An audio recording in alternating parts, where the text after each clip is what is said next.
In this video, we're going to talk about how to bait for rats and give you a little bit of information about our favorite rodenticide, First Strike, okay? Now, the very first thing we gotta talk about is when you bait and when you trap. As I said in previous videos, if you were to trap with traps for rats outside of your house in Santa Clarita, you could catch one rat every night all year round and never completely suppress the population, because rats have 6 to 8 babies every 6 to 8 weeks. They grow exponentially if given an unlimited food source. So at least in exterior applications, baiting is your only real option if you ever want to gain control. Now, there's hundreds of different types of baits out there. Our favorite is First Strike with difethialone as the active ingredient. We found this to be the most effective for both maintenance and for regular service. Now, the way you bait is pretty simple. If you are in an attic, these little bits of bait actually count as placement packs, okay? Since they are inside of this tissue material, these can be placed by themselves in an attic and they count as place packs. Other companies have very large place packs made that contain a lot more bait because their bait is not as effective.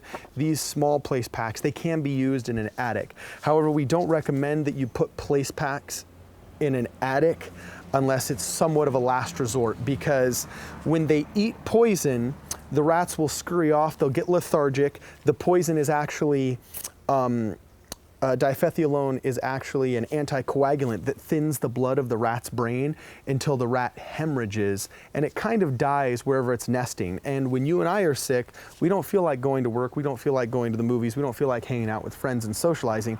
We feel like going home, sipping on a cup of tea, and just cuddling on the couch. Well, that's how rats feel. As this gets them sick, they generally go back to where they're nesting, they scurry in between things and try and get comfortable, and they die. It's a lot harder to find a rat that's wedged underneath some obscure piece of insulation in an attic and is stinking to high heaven than it is to find the rat that has died on the trap that you put conveniently right next to the attic entrance, okay? So when inside, you want to make sure you're using traps. When outside, you want to make sure you are using bait.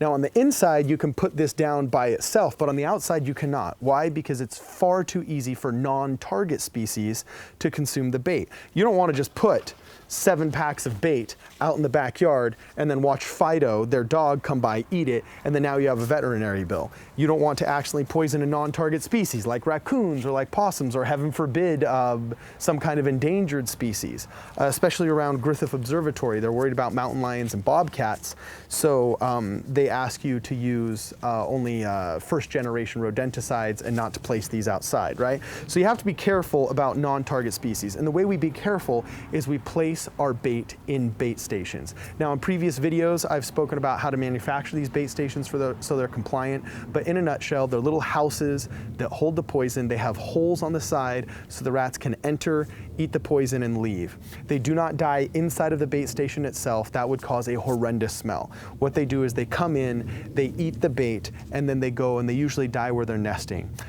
You don't find a lot of bodies oftentimes when you begin a baiting program, because rats have a tendency to cannibalize. As Steven is dying, his friends will actually come up and start eating him as a source of protein. Okay, usually in one bait station placed every 25 feet, we put an average of 5 to 7 of these little packs, and that usually is enough for a monthly rodent control program. You want to make sure you have plenty of bait stations placed around, and that each one of them has about 5 to 7 place packs inside, okay? Now, First Strike is so effective because it generally kills within 24 hours, and you can expect the population to be suppressed, if not immediately, generally over the next 2 or 3 weeks. If you have any questions, make sure you contact me or talk to my father, Craig Humphreys, or contact your supervisor. So now, once you've properly labeled and properly mounted a bait station to the paver stone, it's quite easy to place the bait actually inside. When you open up the bait station and you've got the specialized key to get inside, you will notice that there's several pieces of metal in here. These two can actually be discarded if you want.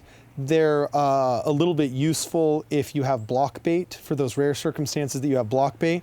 But overall, I just kind of stick them in there and just leave them in there, so in case a technician needs them later, because I use the posts.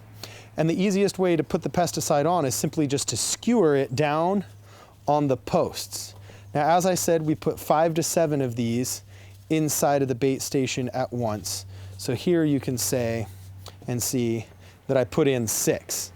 Now, once you close this bait station, making sure that this lock is completely secure, this bait station is ready to be placed. And let me show you how.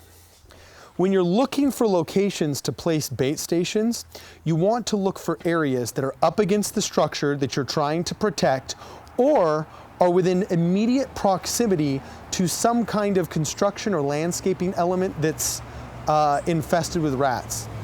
Here we are at my house, and I've got a lot of roof rats here. So let's look at some areas that are good candidates for bait stations.